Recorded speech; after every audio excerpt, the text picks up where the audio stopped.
তো hello' friends, কি খবৰ তোমালোকৰ? আশা কৰোঁ সকলোৱে ভালে আছা। তো বহুতো ছাত্ৰ ছাত্ৰীয়ে মোক প্ৰশ্ন কৰি আছিল যে দাদা এইচএছ পৰীক্ষাৰ ৰিজাল্ট কেতিয়া দিব। ইতিমধ্যে যোৱাকালি মেট্ৰিক পৰীক্ষাৰ ৰিজাল্ট দিলে। মেট্ৰিক পৰীক্ষাৰ ৰিজাল্ট দিয়াৰ লগে লগে সকলো অভিভাৱক আৰু ছাত্ৰ ছাত্ৰীসকল চিন্তিত হৈ পৰিছে যে এইচএছ পৰীক্ষাৰ ৰিজাল্ট কেতিয়া দিব। যিহেতু মেট্ৰিক পৰীক্ষাৰ এক্সাম OMR শ্বীটত হৈছিলে, গতিকে সিহঁতৰ বহীবোৰ চেক কৰা অতি সোনকালে হৈছিলে আৰু সিহঁতৰ বহীবোৰ মেচিনত চেক কৰিছিলে, গতিকে সিহঁতৰ ৰিজাল্ট অতি সোনকালে দিলে।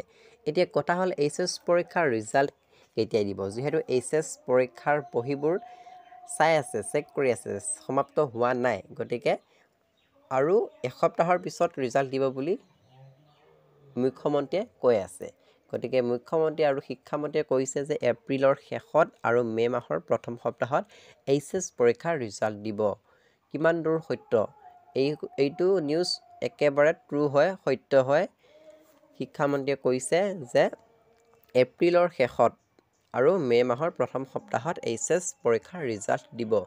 যিহেতু আজি হৈছে 21 এপ্ৰিল, গতিকে 25 তাৰিখৰ পিছত আমি হয়তো এইচএছ পৰীক্ষাৰ ৰিজাল্ট পাম।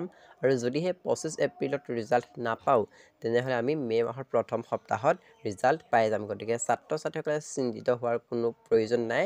অতি সোনকালে এপ্ৰিল মাহৰ 25 তাৰিখৰ পিছত নহ'লে মে' মাহৰ প্ৰথম সপ্তাহত আমি এইচএছ পৰীক্ষাৰ ৰিজাল্ট পাই যাম। গতিকে চেনেলটো ছাবস্ক্ৰাইব নকৰাকৈ নাথাকিবা, তোমালোকে এতিয়া চেনেলটো ছাবস্ক্ৰাইব কৰি লোৱা। পৰৱৰ্তী সময়ত নটিফিকেশ্যন পাবলৈ চেনেলটো এতিয়া ছাবস্ক্ৰাইব কৰি লোৱা আৰু তোমালোকৰ বন্ধু বান্ধৱীৰ লগত ভিডিঅ'টো শ্বেয়াৰ কৰা, লাইক কৰা, কমেণ্ট কৰা। তোমালোকে চিন্তিত হোৱাৰ কোনো প্ৰয়োজন নাই। এপ্ৰিলৰ শেষত তোমালোকে ৰিজাল্ট পাই যাবা। আজিলৈ ইমানেই, ধন্যবাদ।